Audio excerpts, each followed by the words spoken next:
Means I have 2 callers. Arielle is one of them in California. You farted. Arielle. Hi, Eric. Hi, Eric and Jamie. I think you did a wonderful job talking to Kate. Oh, thank you, Arielle.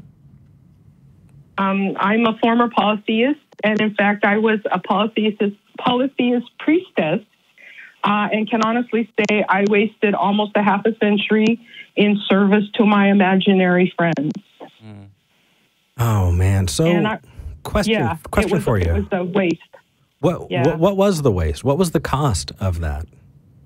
Well, Kate mentioned rituals, and I spent an enormous amount of my energy, time, and money working for various pagan organizations. It's very energy intensive. I remember when I was reading Richard Dawkins, and he was talking in the God Delusion, and he talked about what a huge resources people spend on religion, and he was absolutely correct.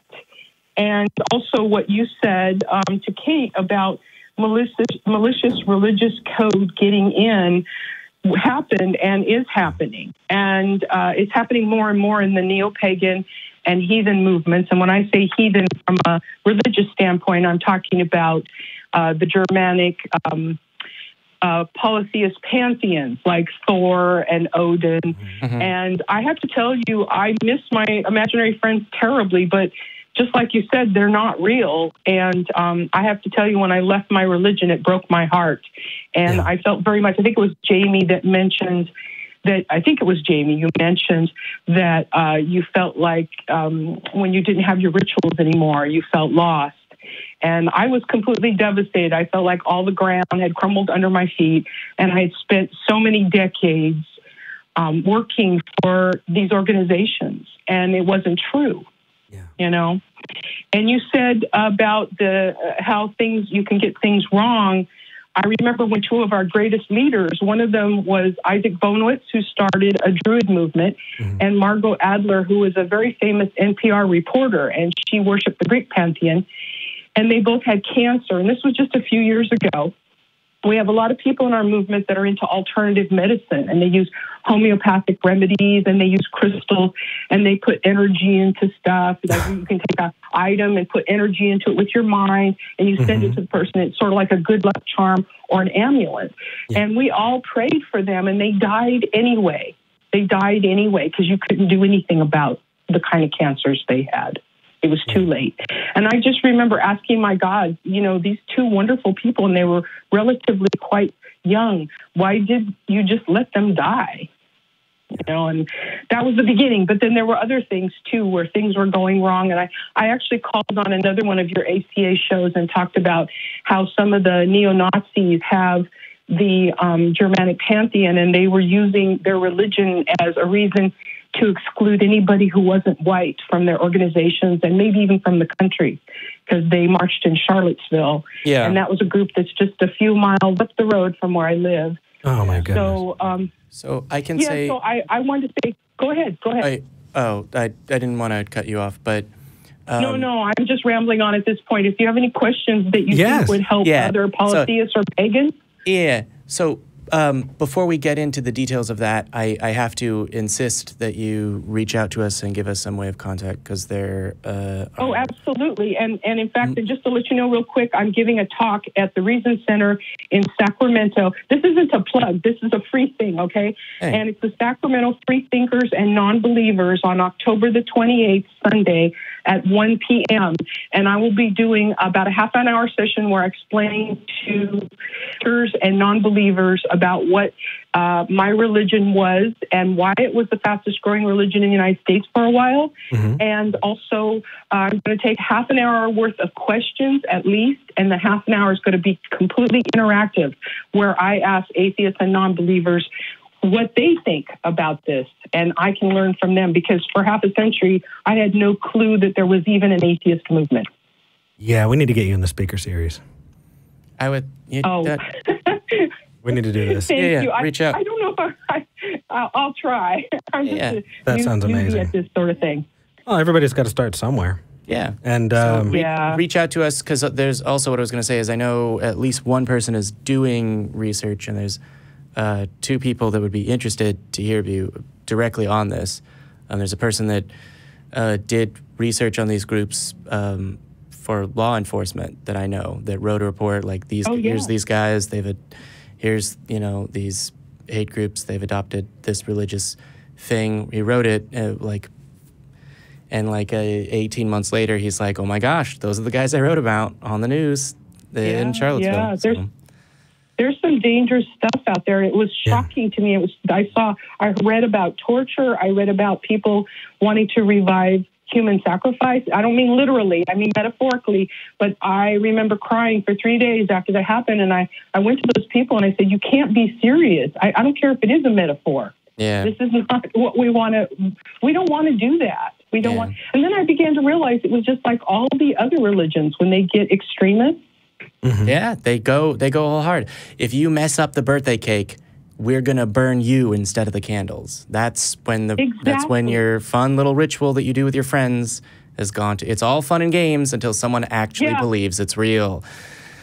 You can have an Easter egg hunt as long as no one thinks that an actual giant rabbit hid them overnight. So those are the rules, I would say. So I do have questions for you. I want to kind of wrap us back in. Absolutely. We are wrapped in. Okay. Now, just to let you know, I'm not an expert. I mean, I'm an expert in the sense that I was a priestess, but there's a lot of different varieties of neo-paganism out there. So I'll answer from what I experienced. Okay. Number one, how do you become a priestess? Well, it depends on which particular neo-pagan group you're in. In my particular case, I started when I was in my 20s, and I was initiated into British traditional Wicca. And you do have to have a real initiation, and it is quite a process.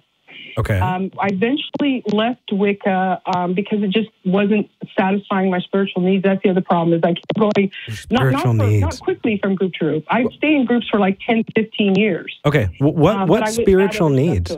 What spiritual needs are you talking about? Like what wasn't being met? Well, I will say that I got into religion for emotional reasons because I wanted a sense of family and community. Sure. And I wasn't finding that. I found a lot of people fighting, just like in other religions. And I actually wound up leaving Wicca because I had so many people arguing with me. I did not believe in reincarnation, and I still don't. I never did.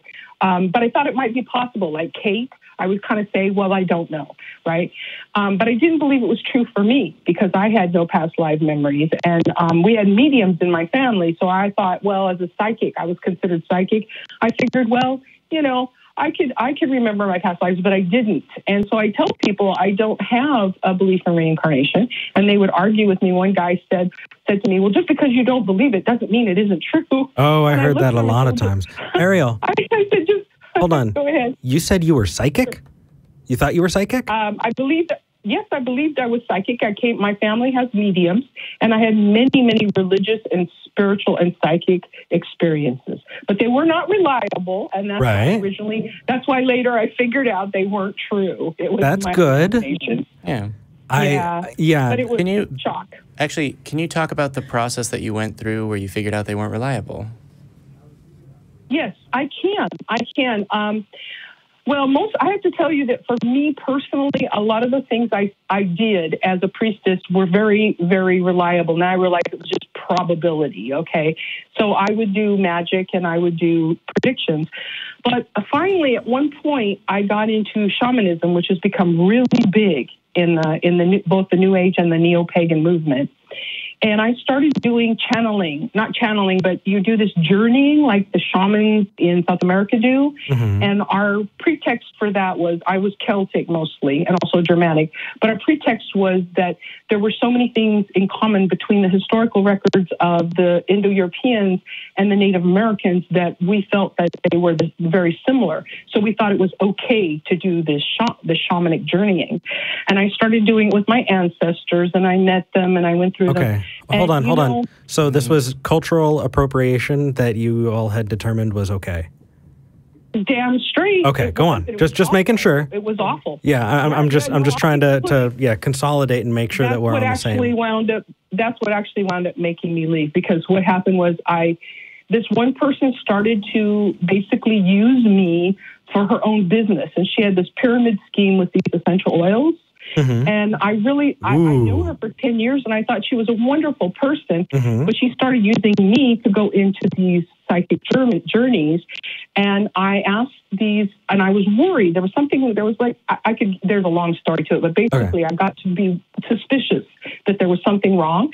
So I asked my ancestors, is something wrong? And they said, no, everything's okay. You're doing great. And they started giving me answers.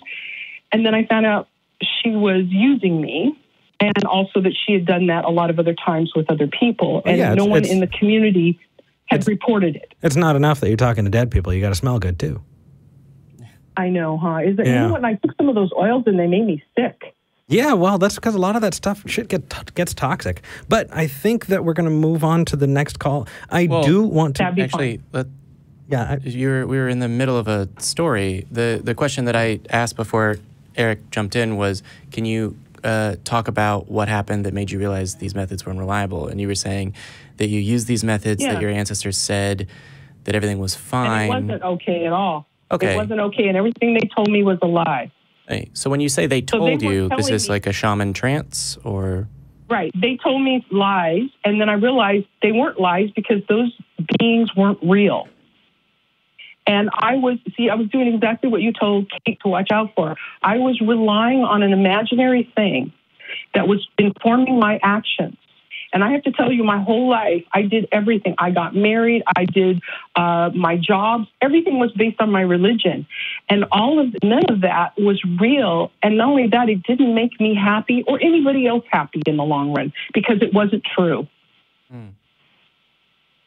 Hey.